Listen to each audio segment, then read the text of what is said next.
Hello there, Cancers. Welcome to your reading. So when I was meditating for this month's reading for you guys, I saw this image of this woman. You know those area rugs that we have in our house? They're really hard to clean thoroughly, okay? And the traditional way in which people clean the rug is they take it outside and they beat it. They beat out all the dust. They could even rinse it with like a power hose. Okay, that's the only way I feel to really get all the dirt, all the grime out of the area rug. Vacuuming over it can only remove the surface stain. It doesn't really do any type of deep cleaning. So I see this woman hauling, like pulling and pulling the area rug. It's really big. She pulls it out and then she puts it on this industrial like clothesline. And she takes like sticks and then she beats it, and then this giant cloud of dust just comes out, and she keeps going at it, and after a while the cloud gets smaller and smaller and smaller, the cloud of dust, and then she gets the power hose and then she like thoroughly just sprays at it, and she keeps spraying and spraying until the water runs clear. Okay, so that indicates to me some type of a massive deep cleaning is potentially happening in your life, or needs to happen in your life, in a certain area of your life. And it's almost like a major purging process to get all the dirt, all the grime, all the stain, to do some really deep, thorough fixing and cleaning in some area. And then she puts it's already on that industrial really strong like super fortified clothesline, and she hangs it, and the sun is out, so it's going to dry on its own. And the other image that I saw is I saw this boat, and it looks like a cartoon type of a scene. There's a waterway, there's like a lake or something, and the boat has a lot of lanterns in it, and it's all lit up, and it's coming closer and closer and closer to shore. And so it seems like there's some type of festivity, some type of a gala, some type of an event on the boat. I don't see people dancing, but they're dressed pretty nicely, and all the lanterns are lit up, so it seems like something that's like a really fun festive activity. And the boat comes to shore, it docks, and then all the elegant people from the boat, they come towards the land. So I feel with that image, it almost seems like, it just feels to me like a homecoming. It feels to me like, you know, the journey is over. Now we're on to land, we're on to solid ground. Things are a little bit safe, a lot safer, a lot more stable, a lot more predictable. Okay, so based off those two images for you guys, what I'm feeling is, I feel like, you know, the worst of it is done and over with. There's a light at the end of the tunnel. And I feel like you're able to reach this light at the end of the tunnel, mainly because of your doing, of your ability to purge yourself of things that are no longer serving you, ways of doing, ways of thinking, ways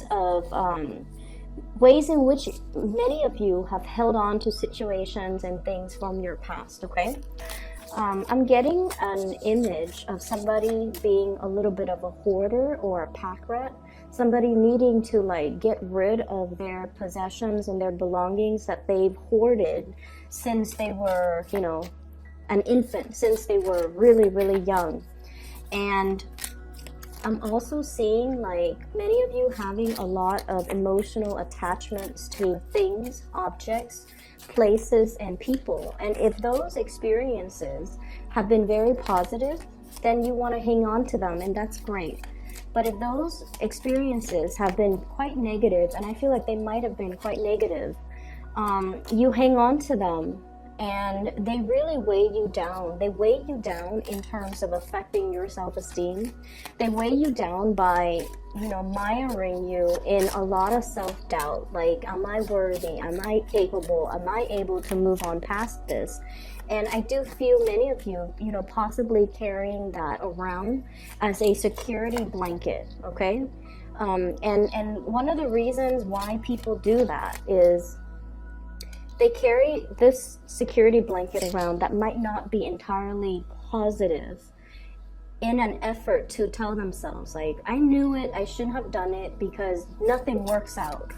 I should have trusted my gut instinct and not have done that because, you know, it's always going to blow up in my face. So it's almost like that security blanket as an excuse to not try new things.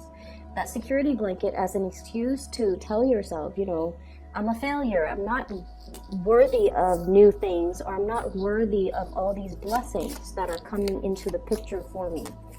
And I want you to be very, very careful, because I feel like many of you, Cancers are typically very, very, very, very shy people.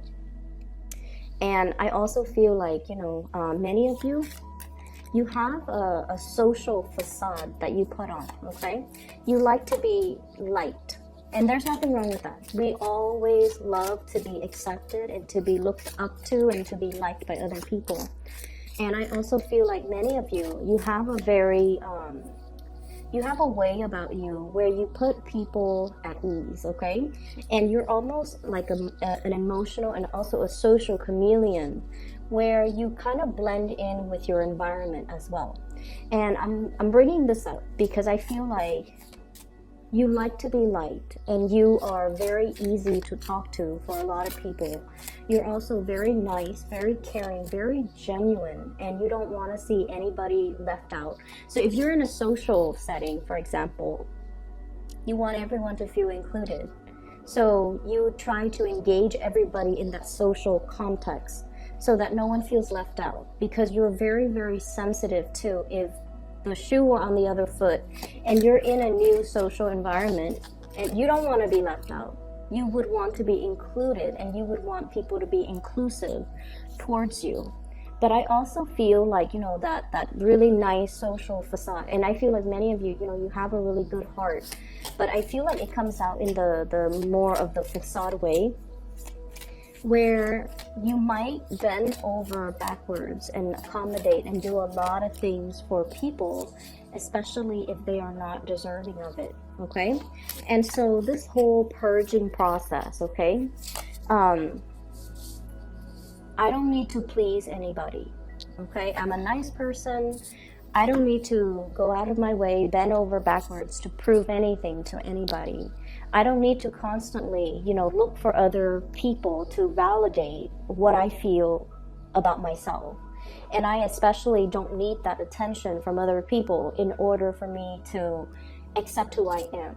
So I feel like this process of shedding the old skin, the old way of doing, seeing the light at the end of the tunnel, and seeing you for your authentic self without the self-doubt, without all of that negative self-talk from the past, the need to please, the need for validation, and the need to, you know, live up to a certain ideals and really, really high expectations that you set for yourself. And you're able to reach it, but every time you're a little bit closer and closer to reaching the apex, you kind of lose momentum, lose steam, lose self-confidence. Okay, this can be, you know, really liking somebody, really, really wanting to make an offer towards a person, like a crush, or somebody just you have really strong feelings for. And I feel like once, you know, you're like, I'm gonna do it, and you work yourself up to the point where you're just like, I'm gonna do it. You start approaching the person. And then as soon as you get close to the person, I see, like, you know, you get tongue-tied, you get nervous, you get really, really weak in the knees.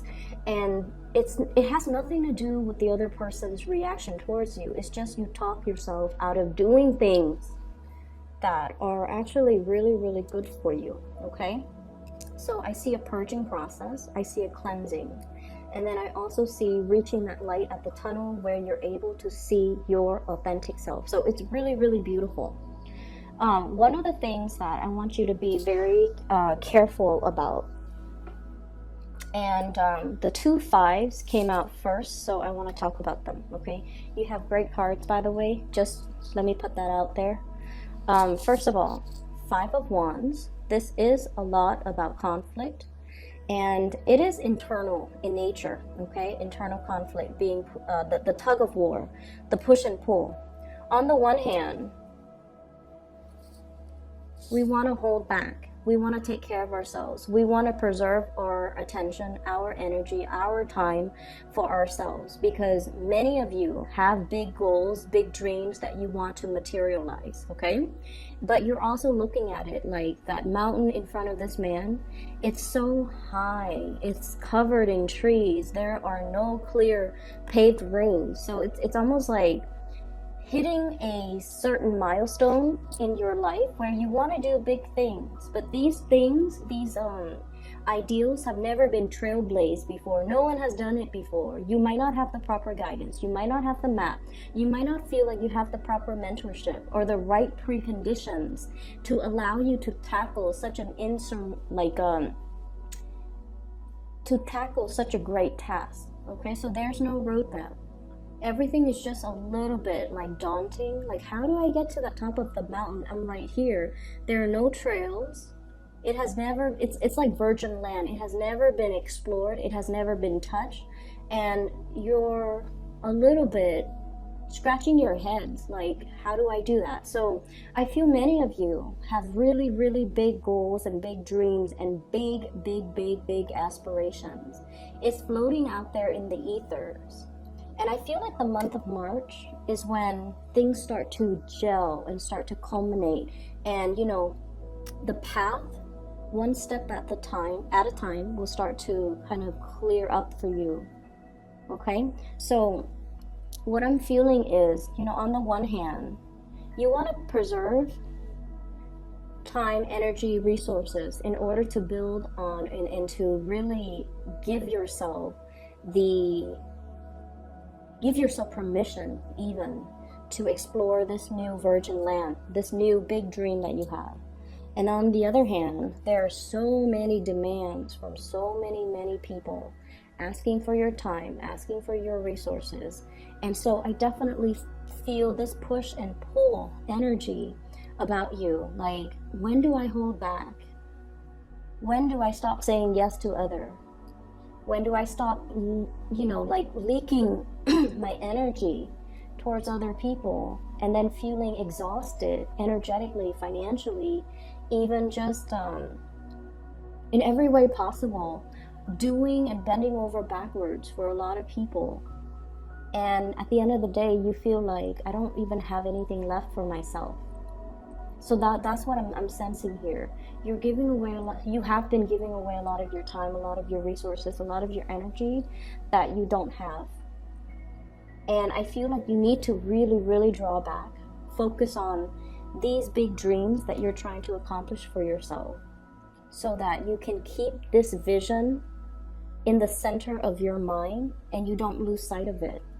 Many of you are afraid to say no to people because you feel like saying no to them might make them feel like you're either being stingy, you're either being unfair or selfish. God forbid.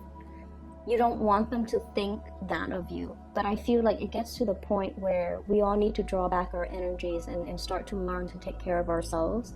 And especially if we have big goals, big dreams, we need to really focus on that. We need to really focus on the research. We need to focus on that vision, how to achieve it. And we don't really have the time and the energy to waste on other things when we have these things clearly in alignment with us, okay? It's not about being selfish. It's about being smart. And I feel like many of you are struggling with this energy. How much do I give to myself? If I say no, if I pull back my energy, my generosity, my resources, will people think of me differently? Will they talk behind my back? Will they say I'm selfish or, stingy or whatever it is? It doesn't really matter, but I know that it does affect you. So it's easier said than done, but I know that it does affect you. What people feel about you and think about you really deeply affect you on a very heartfelt level.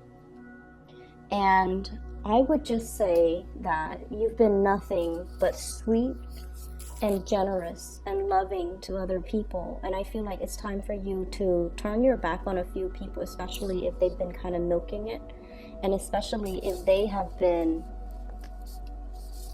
combative and not cooperative with you. Okay, so the 2 5s, I feel like somebody's energy comes in like this.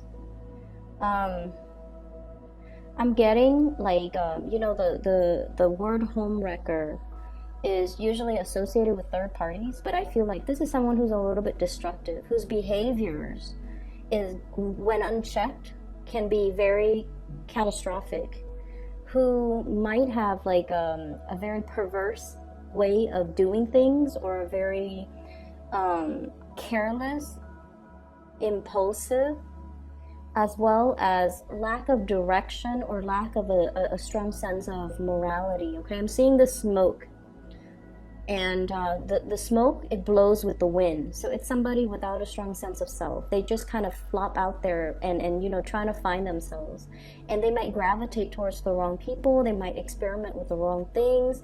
They might have very dubious sense of morality. And I feel like some of you might have been giving a lot of your time and generosity trying to guide this person or trying to help this person, but it gets to the point where your advice, your counsel falls on deaf ears. They're going to do what they're going to do, and I feel like their presence or their influence might not be the best for you to be around energetically. So we have to learn to pull back a little bit, and we have to learn to take care of our own emotional and mental, you know, peace.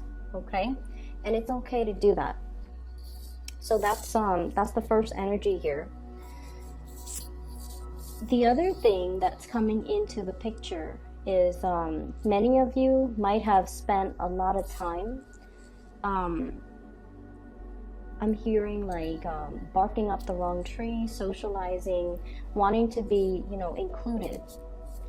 And you spend a lot of time, a lot of energy arranging for, like, you know, group outings, happy hour, wanting to be a part of a community, wanting to be a part of a social group. And you feel like, you know, the only way is to take charge. Like, let me be the one to get everybody together. And you're very good at that. So like I said, you have this social facade about you. Deep down, I feel like, you know, you like good company. But I also feel like that social facade comes out when you want to be included. And you might be the one behind the scenes arranging all of these, you know, social gatherings and things like that. And I feel like a lot of your attention, your time, resources as well could be funneled towards that. Okay, Three of Cups is generally a very, very good card. It's a very, very good card. But it can indicate a little bit of superficiality if we're not careful. So a lot of time, a lot of resources, and a lot of energy might be dumped in this avenue with the people that might not be deserving. And so it's okay for you to pull back, and it's okay for you to really do whatever it is that you need to do on the practical end to get your big plans and big dreams moving along. All right. We have two aces here, and I'm going to talk about that in a little bit, but I do sense as well that you have somebody that is really, really interested in you, okay? And it's coming from your friendship circle. Big friendship circle vibe. Somebody has great feelings for you. It comes up here in the Ace of Cups. And I'm feeling this is somebody who is a little bit socially awkward, okay? They're very serious minded. So it's like they don't really know how to lighten up. And you might have, and this is how you know who this person might be.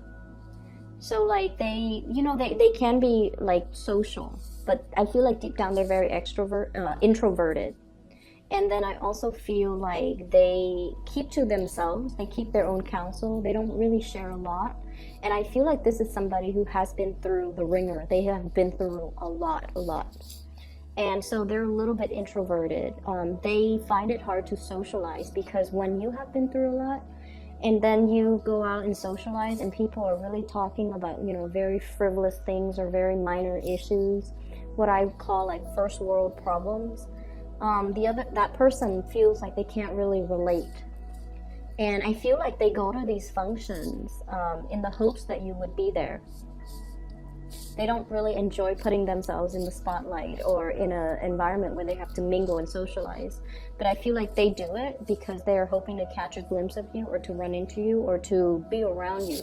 And so I do feel like they really, really like you. And I feel like the communication between the two of you might be a little bit strained, because when you interact with them, they tend to, so let's say you're at a bar, right, and everyone's having fun, and when you interact with them, they err on the side of heavier, more serious topics.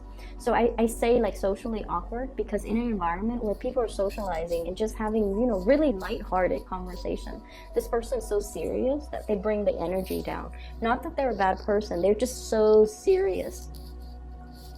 That pentacles on his head, it's like all conversations are very, very serious, or very, very heavy, and you just want to socialize, you just want to have fun, you just want to, have light-hearted conversations and interaction, and this person is kind of like that Debbie Downer. And I feel like they really feel a certain way about you, and you might not even be aware of how they've been going through such great lengths to be in your presence. You're not aware. I feel like you've got your back turned. They're going through such great lengths to be in your presence, and I feel like their love is very, very real, because just imagine somebody who's like this serious offering their love. It is real, it is sincere, and it is definitely worth exploring. So I feel like you have this option on the table for you in the month of March.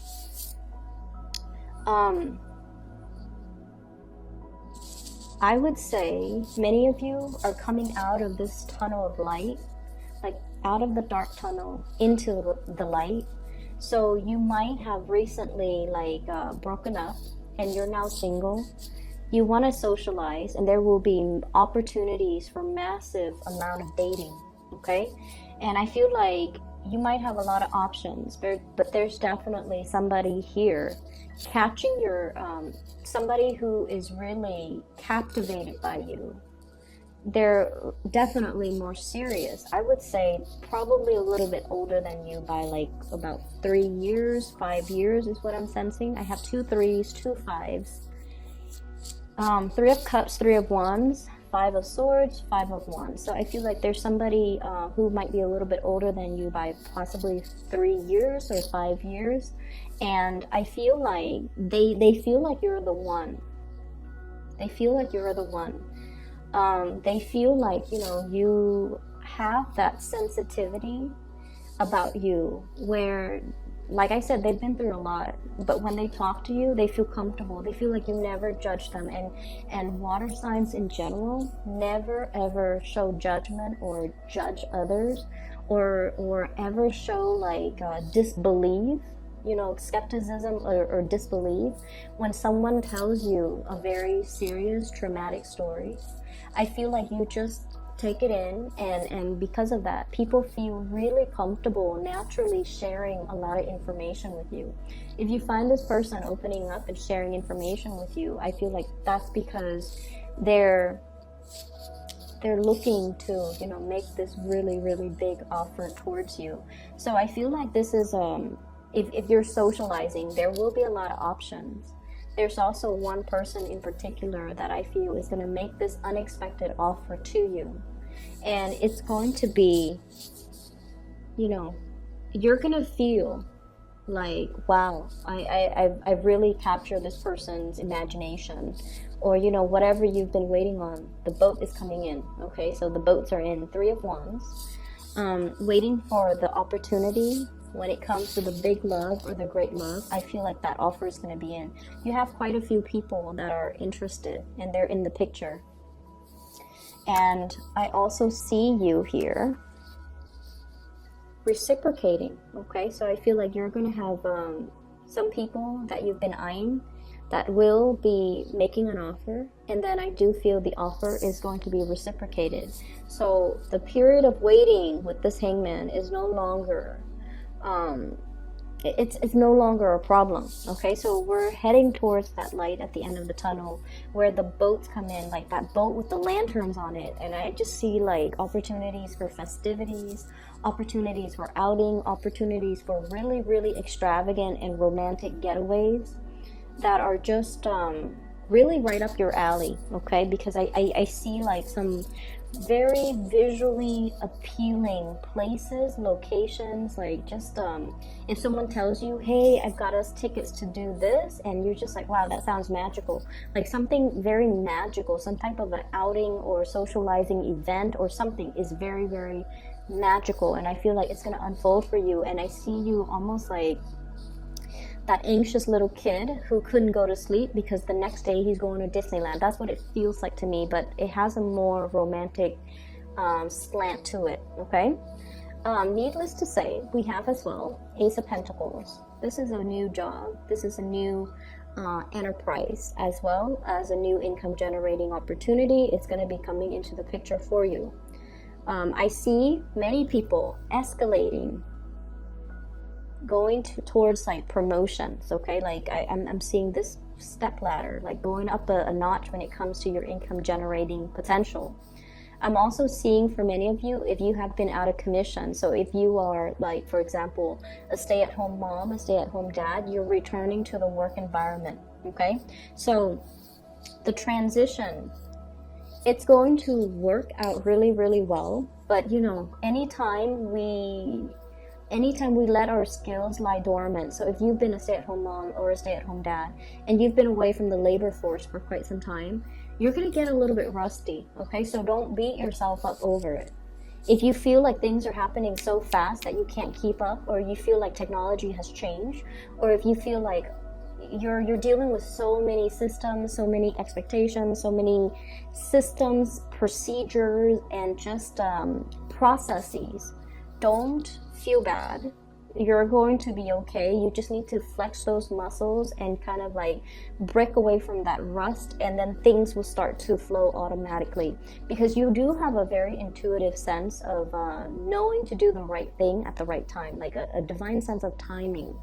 So it's going to take some time for you to get over that initial hurdle, especially when it comes to new work. Okay, but either way, there's going to be a work situation coming into the picture. Many of you might have been wanting to leave a bad work situation for some time.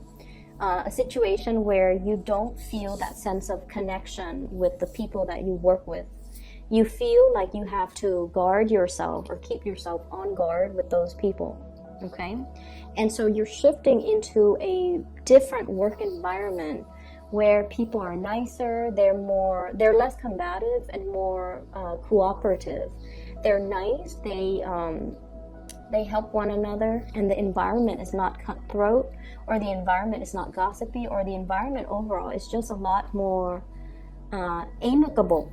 Okay, I'm also seeing as well, for those of you who might have children and then you're like dealing with, you know, the baby's mother or the baby's father, there's going to be some type of a amicable. So if things have been really problematic, if there has been, you know, perceived like hostilities or jealousies and things like that regarding, you know, our exes, and then especially like if we have children with them, it's always very difficult to co-parent. Okay, it's very, very difficult. But I feel like there is going to be some type of a truce, some type of a resolution, some type of a peace agreement to make the situation a lot more amicable. So there's an ironing out or smoothing out of major relationships in your life in general that I'm seeing for this month. So both of these are very, very, very beautiful, okay? And they're pointing in different directions. And what I'm feeling is some of you might be thinking about blending the two.